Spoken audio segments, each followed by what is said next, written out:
Can you smell it, Arsenal fans? Can you taste it? Is it getting closer? Another emphatic win for the Gunners, Mikel Arteta's side, as Arsenal win 4-1 against managerless Crystal Palace. It was a very strong victory. Bukayo Saka with a brace, by the way. 10 goals, 10 assists. The first player to do that for Arsenal since Alexis Sanchez. So things are looking good. Luis Miguel Echegaray, welcome to ESPN FC YouTube Live. We want to answer all your questions and discuss this win and much, much more in the Premier League. Stevie Nicol is in the house. Stevie, Arsenal 4, Crystal Palace 1. Your initial reactions, my friend? Same old, same old. You can look at a couple of things in the game and say it might have changed it. Before Arsenal go ahead, Zaha hits the post.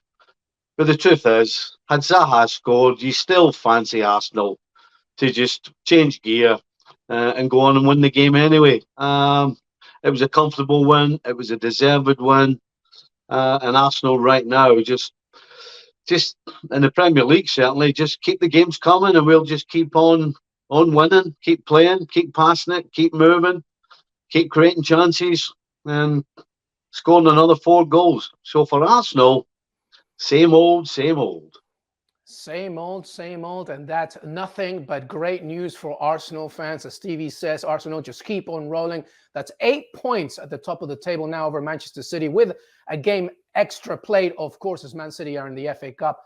And they took care of business in that tournament, of course, against Vincent Kompany's Burnley. But let's focus a little bit on some individual players here, Stevie. Let's go with Bukayo Saka, the man of the hour. I mentioned that he was the first player since Alexis Sanchez to score 10 goals and 10 assists in the Premier League. But here's some other stats for you, my friend. 29 career Premier League goals, tied with Raheem Sterling for the 10th most Premier League goals by a player before turning 22. Before turning 22, he passes Jermaine Defoe and Ryan Giggs for the 11th most by any player before turning 22 as well. I know that this squad is collectively fantastic. Ben White has been doing great as a right back, Stevie. In the middle, of course, Partey, Gabriel Jesus coming back. But Bukayo Saka, just how important is this man for the Gunners?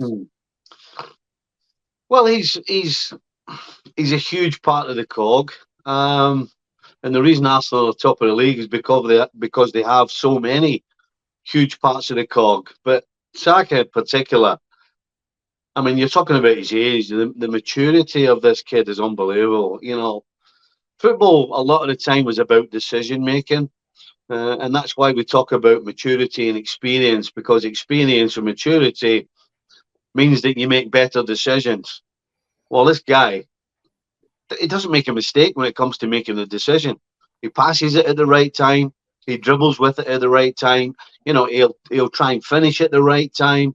He's aware of what's going on around him, so that, in particular, if he's going to take a shot and he sees somebody in a better position, he has the composure and the wherewithal to understand that somebody's in a better spot. So this guy right now, well, I say right now, he's been doing it all season long, just keeps making good decisions, and then the finish as well. You know, the accuracy of everything he does, the passing, the shooting.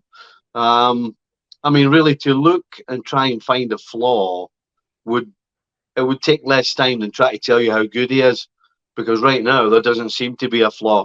That's the kind of form this guy's in. And as I started off saying, for Arsenal right now, they've got 3 or 4 that actually don't have too many flaws either. And it's important to remember Bukayo Saka, he's gone through a lot in his young age, including the England national team, of course, in that Euro final against Italy. And he just keeps on going, mentally, physically getting stronger and stronger. Fantastic stuff for the young international. Here's a question. I said, please send those questions. You're doing exactly that. Here's a question for you, Stevie Nicol. All right, so they lost to Sporting. They're out of the Europa League, but they beat Fulham. They beat Bournemouth, Everton, and now Crystal Palace. Of course, they haven't lost since February 15th in the Premier League, which that was to Manchester City, of course. The question is, are you shocked at how Arsenal have been pulling off these results? No, absolutely not. You know, the question we all had just after the start of the season was, can Arsenal keep this going? Can Arsenal do what they're doing for the entire season? And so it would be a fool to turn around now and think that Arsenal are going to do nothing else other than play the type of football and create chances and hopefully score goals, because they're out the Europa League because they couldn't quite put the ball in the back of the net. They're not out the Europa League because they were beaten by a better side. At the end of the day, you have to take your chances.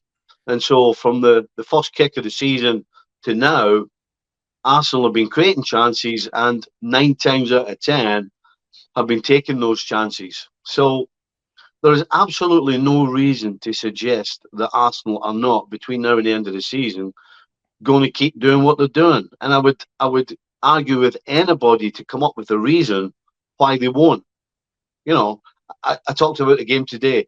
Yes, Zaha could have put Crystal Palace ahead, but having seen this Arsenal side for 7 months, you know the strength of character, the ability they have, they're so well drilled that it's almost robotic the way they play the game. But that would be harsh on them because they have a little silky smooth way of passing and moving as well. So that doesn't really fit in with a robotic analogy. But as I said, no, but I know what you mean though, Stevie, because they're a squad that collectively, it's like those fishes in the ocean. Just they all seamlessly just go in so well together, and every single person knows their role. There was a great moment in this game today when Ben White loses the ball. Xhaka's trying to win it back. There's a little bit of a contention in the top wing, left wing of the field. And then Ben White gets up because he knows his role. He knows somebody's going to be there to cover them. The goals themselves as well. So they do seem robotic, but they also have individual brilliance. It's pretty amazing. Here's another question for you, Stevie. It's kind of going off to your point about what you've already seen in the 7 or 8 months and stuff. It's clear, this fan says. It's clear. Title done and dusted, or, Stevie, or if Man City beat Arsenal, is it back on? It's not done and dusted. The title race is still on. I'm just saying that right now, where Arsenal are, they're the team that have to, from nowhere, start doing things that they haven't done all season. Man City can go and win every single game, including the Arsenal game, between now and the end of the season, and still not win the league. Arsenal are absolutely in the driving seat, and as I said before, there's nothing to suggest that Arsenal are not going to take advantage of that. So yeah, I think that there's a title race on. If I'm Arsenal and I'm an Arsenal fan, I need to remember games like midweek against Sporting. As I said, there's no question who the best team was in my eyes. There's no question who created the most chances. The difference in the game was that Arsenal never took them. And so they have to be wary, and they have to remember that these things can happen on a football field. But as far as consistency, as far as the way they go about it, no question for me. Arsenal, yes, there's a title race on, but they big time are in the driving seat. And remember, as I said, even if they lose to City, they're still in the driving seat. Yeah, they are still in the driving seat, even though some of these players have only had their driver's license only for a few years. They're still in the driver's seat, of course. But very good question regarding the title race and what happens with City. Hey, guess what? Let's bring in Mark Ogden. Oggy is at the Emirates. He's just lived that 4-1 win as Arsenal defeated Crystal Palace. Oggy, welcome to the show, my friend. Give me your initial reactions from what you just witnessed at the stadium. Well, I just thought right from the off that even though Zaha hit the post, I just didn't think Arsenal were ever going to lose today. And I think they've now won 6 on the spin after losing to Man City. I just feel that although they've had a couple of games in that run whereby they've had to score late, they're basically winning the games that people would genuinely think they're going to slip up in. That in a title race, there's always a game where, or the odd run of games where even the champions will slip up. But Arsenal are just picking the points. So 18 points from 18 after beating City. They're 8 points clear now. And I just felt that even with Saliba missing, Rob Holding comes in, didn't look fazed by who was playing against. It just looks a very, very comprehensive victory. And I think they've got 10 games to go now. And the games that you would, like I say, usually expect these teams to slip up in, they're just winning the game. So it does boil down to, I think it boils down to 2 games. City away, which is obviously huge, and then they've got to go to Anfield as well. And even though Liverpool are pretty unpredictable right now, Liverpool could easily win that game or lose that game.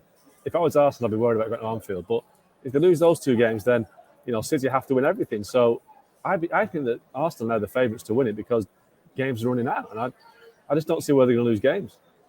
Yeah, well, let's have a look at that schedule right now. Our producer's putting it on the screen for you. They're at home to Leeds, Liverpool, West Ham, Southampton, City, Chelsea, Newcastle, Brighton, Nottingham Forest, and Wolves. Stevie Nicol, do you see any major issues in this schedule aside from their trip to the Etihad? Well, I think you look at the fixtures, and there's no question. You look at Liverpool, you look at City, Chelsea. If Newcastle can get back to where they were, because I don't think they're back to where they were yet, then those are kind of ones on paper that stick out. But at the same time, on paper, I'm looking at all those games, and I'm definitely saying that Arsenal are my favourites to win them. I think City's the only one I wouldn't say that, but the rest of them, I'm thinking, well, if you're going to give me $10 to put on anybody in these games, I'm going to put it on Arsenal on every single one, except the City game. So you can look at it on paper however you want. Yes, because of the running, because of the pressure, because it's the Premier League, there is going to be a hiccup somewhere, because there always is. And you can never put your finger on where it could be. But as I said, on paper, looking at the running, other than the Man City game, I've got Arsenal favourites to win every one. Oggy, what do you think? Because it's away at Newcastle that worries me, I think. It's easy from this point on to say that they're going to win that game or they'll win that game. I'm just looking back over the previous title race, and I remember, I think it was 2012, I think Man United were 8 points clear with 6 games to go, or 6 with 8 games to go, whichever way it was, and they lost it, and they lost a game at Wigan, which you would never have thought they'd lose that game. And I'm looking at that run of fixtures that Arsenal have got there, and I'm thinking, Chelsea at home, well, it's not the Chelsea that we know, is it? It's not the old Chelsea, a formidable Chelsea. It's a very flaky Chelsea.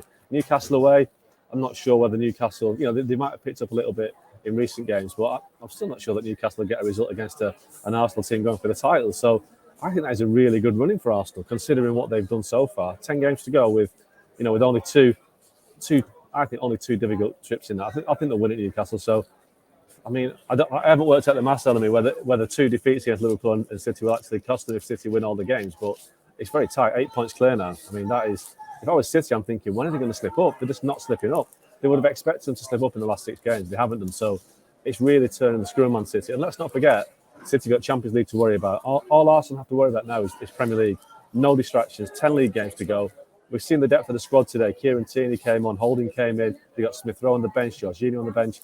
With that squad, it's not as weak as people were saying it was. With 10 games to go, I think they're going to cruise it.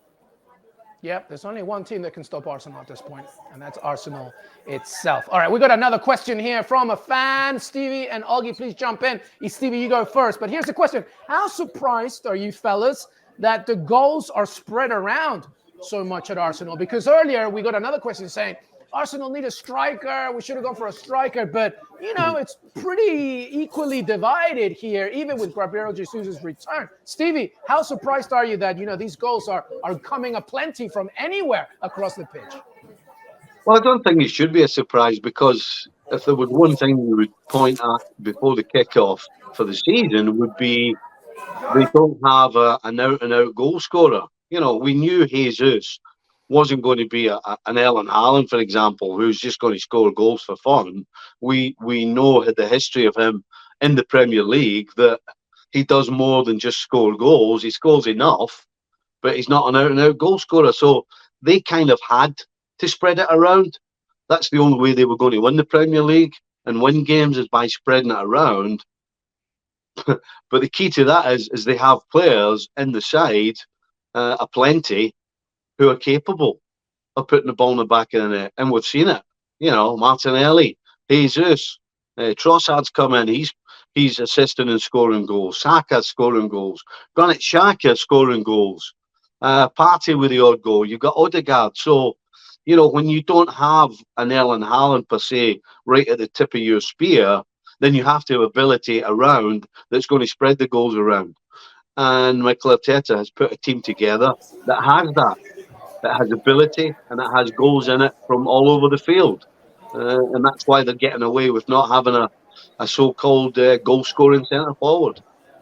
Yeah, I mean, I think, not looking for negatives, but if we try to find reasons why Arsenal won't win the title, I think you have to say that if they lost Saka or Odegaard to injuries for any period of time, that would really hurt them. I mean, obviously, they were without Gabriel Jesus for 3 months, but I think Saka, every time I see Saka, he's obviously he's a star in the making. He's a star already, but I think he's going to be a mega star when he gets to the Champions League next season. But obviously, Odegaard has been really important as well this season. So I don't quite know where they replace those two if they get injured, but you know, they might go through. I mean, Leicester, when they won it in 2016, they didn't really get any injuries. They coasted to the title because they kept the same team pretty much every week. So that is in their favour right now. They're not picking up injuries, injuries to key players on a big scale. So it is all in their favour. The one thing I would say though is that there might become an element of pressure that creeps in, because I think a recognition that maybe if they don't do it this season, then I think Liverpool will be back stronger next season. City will be back stronger next season. I think United will strengthen. So it does feel like this is Arsenal's real chance to win the title this year, because next year it's going to be so much tougher.